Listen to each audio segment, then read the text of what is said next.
નમસ્કાર મિત્રો, આપનું સ્વાગત છે આપના પોતાના યુટ્યુબ ચેનલ શ્રદ્ધા એજ્યુકેશનમાં। આજે આપણે સમજવા જઈ રહ્યા છીએ તાજેતરના મહત્વના કરંટ અફેર્સ, જે આવનારી સ્પર્ધાત્મક પરીક્ષાઓ માટે ખૂબ જ મહત્વપૂર્ણ છે। ચાલો શરૂઆત કરીએ। મિત્રો, ગુજરાત રાજ્ય યુનિફોર્મ સિવિલ કોડ એટલે કે યુસીસી લાગુ કરનાર બીજું રાજ્ય બન્યું છે। ચાલો આ મુદ્દાને સરળ રીતે સમજીએ। ભારતમાં સૌપ્રથમ ઈસવીસન 1867માં ગોવામાં યુનિફોર્મ સિવિલ કોડ જેવી વ્યવસ્થા શરૂ થઈ હતી, જેને પોર્ટુગીઝ સિવિલ કોડ તરીકે ઓળખવામાં આવે છે। તે પછી લાંબા સમય બાદ વર્ષ 2024માં ઉત્તરાખંડ રાજ્યે યુનિફોર્મ સિવિલ કોડ લાગુ કર્યો હતો અને હવે માર્ચ 2026માં ગુજરાત રાજ્ય યુનિફોર્મ સિવિલ કોડ લાગુ કરનાર દેશનું બીજું રાજ્ય બન્યું છે। ગુજરાતમાં આ કાયદો મુખ્યમંત્રી ભૂપેન્દ્ર પટેલના નેતૃત્વમાં વિધાનસભામાં પાસ કરવામાં આવ્યો હતો। મિત્રો, યુનિફોર્મ સિવિલ કોડનો સંબંધ ભારતના બંધારણના અનુચ્છેદ 44 સાથે છે। અનુચ્છેદ 44 મુજબ દેશમાં બધા નાગરિકો માટે સમાન નાગરિક સંહિતા હોવી જોઈએ એવી વાત કરવામાં આવી છે। આ અનુચ્છેદ રાજ્યની નીતિ નિર્દેશક તત્વો એટલે કે ડીપીએસપીનો ભાગ છે, જે અનુચ્છેદ 36થી 51 સુધી આવે છે। મહત્વની વાત એ છે કે ડીપીએસપી કોર્ટ દ્વારા અમલમાં લાવવામાં ફરજિયાત નથી, એટલે કે નાગરિકો તેને અમલમાં લાવવા માટે સીધા કોર્ટમાં જઈ શકતા નથી। આ રીતે ગુજરાત રાજ્યનું યુસીસી લાગુ કરવાનું પગલું દેશના રાજકીય અને કાનૂની ક્ષેત્રે એક મહત્વપૂર્ણ ઘટના તરીકે જોવામાં આવે છે। યુનિફોર્મ સિવિલ કોડ એટલે કે યુસીસીની જરૂર કેમ છે? ચાલો આ મુદ્દાને ખૂબ સરળ ભાષામાં સમજીએ। મિત્રો, ભારતમાં મુખ્યત્વે કાયદાના બે પ્રકાર જોવા મળે છે: ક્રિમિનલ લો એટલે કે ફોજદારી કાયદો, સિવિલ લો એટલે કે નાગરિક કાયદો। સૌપ્રથમ વાત કરીએ ક્રિમિનલ લો વિશે। ક્રિમિનલ લો દેશના બધા નાગરિકો માટે સમાન રીતે લાગુ પડે છે।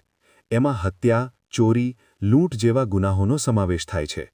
આવા ગુનાઓમાં વ્યક્તિ કોઈ પણ ધર્મનો હોય પણ તેને સમાન પ્રકારની સજા મળે છે। હવે વાત કરીએ સિવિલ લો વિશે। સિવિલ લો ઘણો વખત ધર્મના આધારે અલગ અલગ હોય છે, જેમ કે લગ્ન, છૂટાછેડા, મિલકતનું વહેંચાણ, દત્તક લેવાની પ્રક્રિયા। આ બધા મુદ્દાઓમાં અલગ અલગ ધર્મોના અલગ કાયદા હોય છે। ઉદાહરણ તરીકે હિન્દુ મેરેજ એક્ટ અને મુસ્લિમ પર્સનલ લો આ અલગ અલગ સિવિલ કાયદાના ઉદાહરણો છે। મિત્રો, આ કારણે દેશમાં બધા નાગરિકો માટે સિવિલ કાયદાઓમાં સમાનતા લાવવા માટે યુનિફોર્મ સિવિલ કોડ લાવવાની જરૂરિયાત અનુભવાય છે।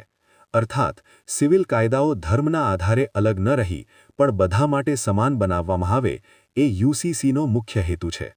મિત્રો, બ્રિક્સ મહિલા સશક્તિકરણ ટ્રેલ બ્લેઝર એવોર્ડ 2026 તાજેતરમાં આપવામાં આવ્યો છે। આ એવોર્ડના વિજેતા છે કલ્પના સોરેન, જે ઝારખંડ રાજ્યની એમએલએ છે।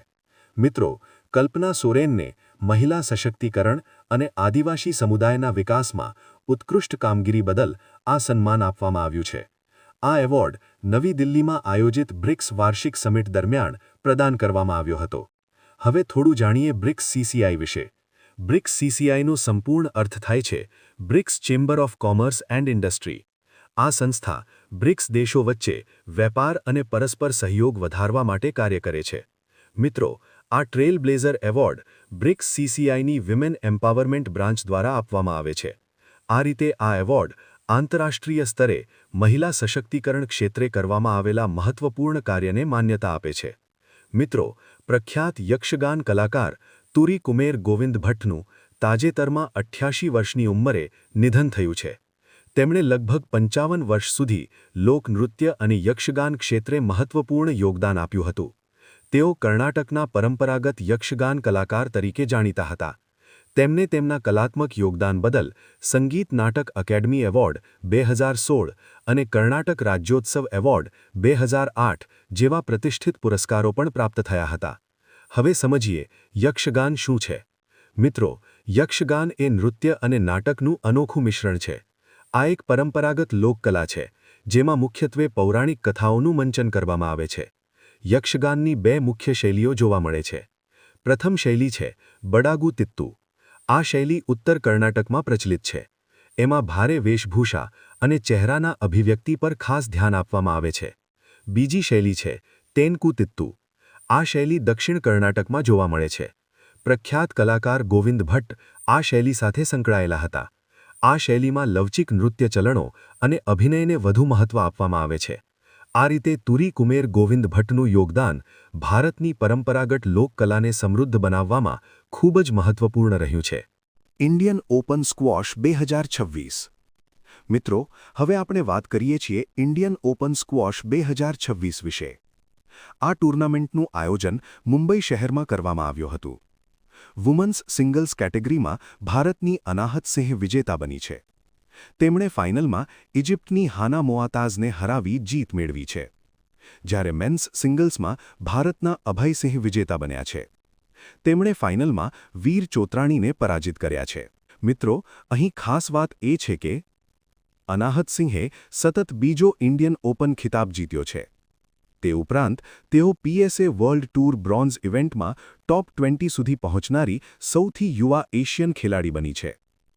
અનાહત સિંહે માત્ર 14 વર્ષની ઉંમરે કોમનવેલ્થ ગેમ્સ 2022 બર્મિંગહામમાં ભારતનું પ્રતિનિધિત્વ પણ કર્યું હતું. આ રીતે મિત્રો, ભારતના યુવા ખેલાડીઓ આંતરરાષ્ટ્રીય સ્તરે દેશનું નામ ગૌરવથી ઉજાગર કરી રહ્યા છે. મિત્રો, હવે આપણે વાત કરીએ છીએ 12મી ગ્લોબ નેટવર્ક સંચાલન સમિતિની બેઠક વિશે. આ બેઠક 23થી 24 માર્ચ દરમિયાન નવી દિલ્હીમાં ભારત દ્વારા આયોજિત કરવામાં આવી હતી. ગ્લોબ નેટવર્કનું મુખ્ય ઉદ્દેશ શું છે? તો તેનો મુખ્ય ઉદ્દેશ છે ભ્રષ્ટાચાર સામે લડવા માટે વૈશ્વિક સ્તરે વિવિધ એજન્સીઓ વચ્ચે સહયોગ વધારવો.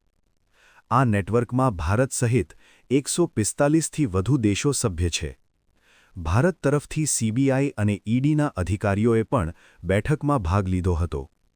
આ પહેલની શરૂઆત સાઉદી અરેબિયામાં યોજાયેલ G20 સમિટ 2020 દરમિયાન રિયાદ ઇનિશિયેટિવ હેઠળ કરવામાં આવી હતી. ગ્લોબ નેટવર્કનું કાર્ય સંયુક્ત રાષ્ટ્ર એટલે કે UNના ભ્રષ્ટાચાર વિરોધી કન્વેન્શન અને SDGના લક્ષ્યો હેઠળ થાય છે. આ રીતે મિત્રો, આ નેટવર્ક વિશ્વભરના દેશોને ભ્રષ્ટાચાર સામે લડવામાં સહકાર અને સંકલન પૂરો પાડે છે. મિત્રો, હવે આપણે વાત કરીએ છીએ કોમનવેલ્થ યુથ ગેમ્સ 2027 વિશે. આ ગેમ્સનું આયોજન યુરોપિયન દેશ માલ્ટામાં કરવામાં આવશે. ખાસ કરીને માલ્ટા અને ગોઝો આઇલેન્ડ પર વિવિધ રમતો યોજાશે.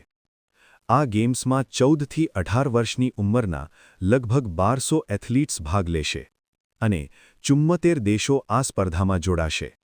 ખાસ વાત એ છે કે પહેલીવાર સેલિંગ અને વોટર પોલો જેવી રમતોનો સમાવેશ કરવામાં આવ્યો છે. આ ઇવેન્ટને ઇતિહાસનો સૌથી મોટો પેરા સ્પોર્ટ્સ પ્રોગ્રામ માનવામાં આવી રહ્યો છે. મિત્રો, માલ્ટા મધ્ય સમુદ્ર એટલે કે મેડિટરેનિયન સીમાં આવેલ એક સુંદર ટાપુ દેશ છે. તે ઇટાલી અને આફ્રિકા વચ્ચે સ્થિત છે.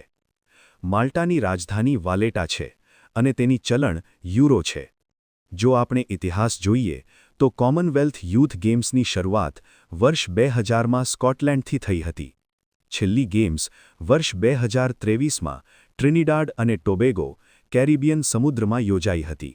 અને હવે વર્ષ 2027માં માલ્ટા આ પ્રતિષ્ઠિત ગેમ્સનું આયોજન કરશે. મિત્રો, હવે આપણે વાત કરીએ છીએ મહિલા સેલ્ફ હેલ્પ ગ્રુપ એટલે કે SHG માટે શરૂ કરાયેલી ભારતની પ્રથમ UPI લિંક્ડ ઓવરડ્રાફ્ટ સુવિધા વિશે. આ સુવિધા હેઠળ મહિલા SHG સભ્યોને તેમના બેંક ખાતામાં બેલેન્સ ન હોવા છતાં પણ ઓવરડ્રાફ્ટની મદદ મળી શકે છે. ખાસ કરીને બેંક ઓફ બરોડા દ્વારા ₹5000 સુધીની ઓવરડ્રાફ્ટ લોન ઉપલબ્ધ કરાવવામાં આવશે. આ સુવિધાની સૌથી મહત્વની વાત એ છે કે ખાતાને સીધે UPI એપ જેમ કે પેટીએમ અથવા અન્ય એપ સાથે લિંક કરી શકાય છે અને બેંકમાં જવાની જરૂર રહેતી નથી. મહિલા સભ્યો QR કોડ સ્કેન કરીને ઓનલાઈન પેમેન્ટ કરી શકે છે અને પછી ઓનલાઈન જ બેંકને પૈસા પરત ચૂકવી શકે છે. મિત્રો, આ સુવિધાનું લોકાર્પણ કેન્દ્રીય કૃષિમંત્રી શ્રી શિવરાજસિંહ ચૌહાણ દ્વારા અમદાવાદમાં કરવામાં આવ્યું હતું. નોંધનીય બાબત એ છે કે બેંક ઓફ બરોડાની સ્થાપના વર્ષ 1908માં થઈ હતી અને તેનું મુખ્ય મથક ગુજરાતના વડોદરા શહેરમાં આવેલું છે. આ રીતે આ નવી સુવિધા મહિલાઓના આર્થિક સશક્તિકરણ અને ડિજિટલ ટ્રાન્ઝેક્શનને પ્રોત્સાહન આપશે.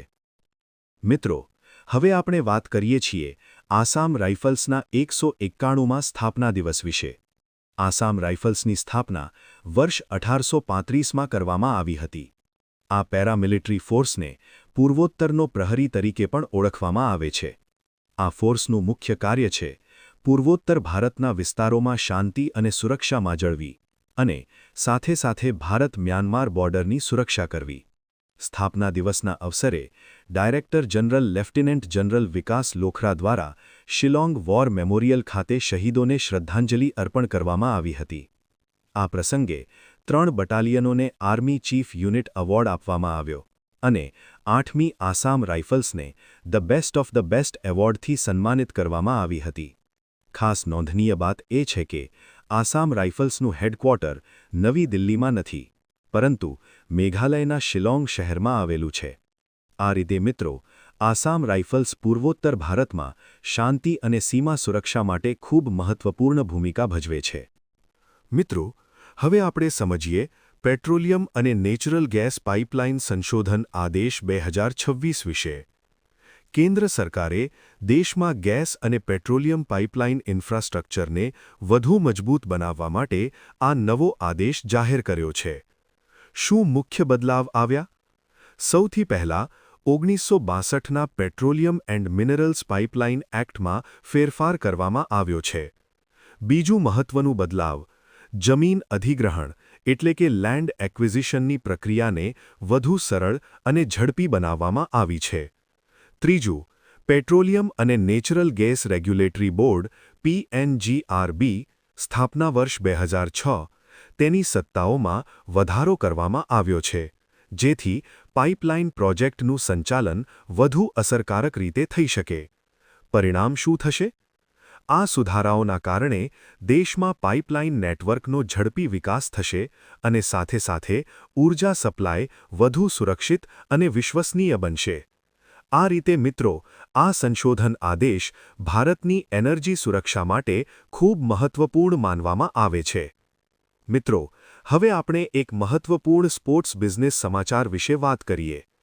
આદિત્ય બિરલા ગ્રુપે રોયલ ચેલેન્જર્સ બેંગ્લોર એટલે કે RCB ટીમની સંપૂર્ણ ઓનરશિપ ખરીદી લીધી છે. પહેલા આ ટીમની માલિકી યુનાઇટેડ સ્પિરિટ્સ ડિયાજિઓ કંપની પાસે હતી, પરંતુ હવે ઓનરશિપ ટ્રાન્સફર થઈને આદિત્ય બિરલા ગ્રુપ પાસે આવી ગઈ છે. RCB ટીમ ભારતીય ક્રિકેટર વિરાટ કોહલી સાથે ખૂબ જાણીતી ટીમ છે. આ ટીમનું હોમ ગ્રાઉન્ડ બેંગલુરુનું M. ચિન્નાસ્વામી સ્ટેડિયમ છે. મિત્રો, EPL એટલે ઇન્ડિયન પ્રીમિયર લીગની શરૂઆત વર્ષ 2008માં થઈ હતી અને પ્રથમ વિજેતા રાજસ્થાન રોયલ્સ ટીમ રહી હતી. હવે આદિત્ય બિરલા ગ્રુપે સ્પોર્ટ્સ અને એન્ટરટેનમેન્ટ ક્ષેત્રમાં પોતાનું પગલું વધુ મજબૂત બનાવ્યું છે, જેને કારણે ભવિષ્યમાં IPL અને ક્રિકેટ ક્ષેત્રમાં નવા બિઝનેસ અવસર ઊભા થઈ શકે છે. આ રીતે મિત્રો, RCBની ઓનરશિપમાં થયેલો આ બદલાવ સ્પોર્ટ્સ ઇન્ડસ્ટ્રી માટે મહત્વપૂર્ણ માનવામાં આવે છે. મિત્રો, ચાલો હવે ઝડપથી ગઈકાલના મહત્વપૂર્ણ કરંટ અફેર્સની રિવિઝન કરીએ. ભારતે કોલસા ઉત્પાદન ક્ષેત્રમાં માઇલસ્ટોન હાંસિલ કર્યો છે, કારણ કે ભારતનું કુલ કોલસા ઉત્પાદન 1 બિલિયન ટન સુધી પહોંચ્યું છે. ઈંધણ સબસિડી આપનાર પહેલો યુરોપિયન દેશ સ્લોવેનિયા બન્યો છે. ત્રીજો north east film festival 2026 Imphal, મણિપુરમાં આયોજિત થયો હતો. ICC ફેબ્રુઆરી 2026 માટે women player of the month award Arundhati રેડ્ડીને મળ્યો છે. ગુલામી પીડિતોનું આંતરરાષ્ટ્રીય સ્મૃતિ દિવસ દર વર્ષે 25 માર્ચને ઉજવવામાં આવે છે. CAPF બિલ 2026 સંસદમાં રજૂ કરનાર કેન્દ્રીય ગૃહમંત્રી અમિત શાહ છે. નેશનલ ડેન્ટલ કમિશનના પહેલા ચેરમેન ડોક્ટર સંજય તિવારી બન્યા છે. કાકાડુ 2026 નૌસેનાનું અભ્યાસ ઓસ્ટ્રેલિયામાં યોજાયું હતું. વન સંરક્ષણ માટે નિંગોલ કલા પહેલ મણિપુર રાજ્ય દ્વારા શરૂ કરવામાં આવી છે. અને છેલ્લે અનલાઇકલી પેરેડાઇમ્સ પુસ્તકના લેખક સંજય રાહિત છે. તો મિત્રો, આ હતા આજના મહત્વપૂર્ણ કરંટ અફેર્સ. જો તમને વિડિયો ગમ્યો હોય તો લાઇક કરો, શેર કરો અને ચેનલ સબસ્ક્રાઇબ કરો. દરરોજ આવા જ એક્ઝામ ઓરિએન્ટેડ કરંટ અફેર્સ માટે જોડાયેલા રહો શ્રદ્ધા એજ્યુકેશન સાથે. ધન્યવાદ.